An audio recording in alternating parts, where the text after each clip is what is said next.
காணொலியை பார்த்துட்டு நீங்க லைக் பண்ண வேண்டாம், கமெண்ட் பண்ண வேண்டாம், ஒரே ஒரு ஷேர் பண்ணுங்க இந்த கோவிலை பாதுகாக்கிறதுக்காக.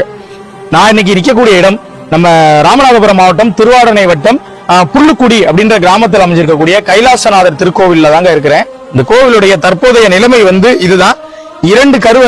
இரண்டு கருவறையும் சிதலமடைந்து இருக்குது. அதுக்குள்ள ஒரு கருவறையில அம்மன் சௌந்தரநாயகி அப்படின்ற திருநாமத்துல இருக்கிறாங்க. உள்ள ஐயா கைலாசநாதர் அப்படின்ற திருநாமத்துல இருக்கிறாருங்க.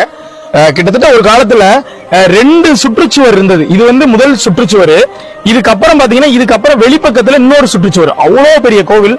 இந்த கோவிலுடைய நிலம் மட்டும் பாத்தீங்கன்னா கிட்டத்தட்ட ஒரு 12 ஏக்கர் நிலப்பரப்புல விரிஞ்ச ஒரு சிவன் கோவிலா இருந்திருக்கு அந்த காலத்துல, பாண்டியர்களோட காலத்துல.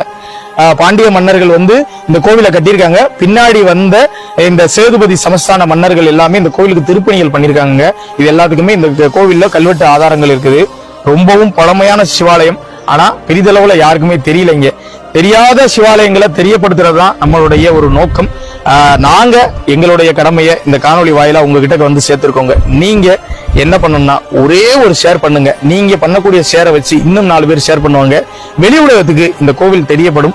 நிச்சயம் பாத்தீங்கன்னா அது அரசாங்க பார்வைக்கு விழுந்து இந்த கோவிலுக்கு ஒரு குடமுழுக்கு கூடிய விரைவில் நடைபெறுங்க. இது ஒண்ணுதான். அதனால காணொலியோட தொடக்கத்தில் நான் சொன்ன மாதிரி தான், ஷேர் மட்டும் பண்ணுங்க. நீங்க லைக்கோ கமெண்டோ எதுவுமே பண்ண வேண்டாம், ஷேர் மட்டும் பண்ணுங்க இந்த சாமிக்காக.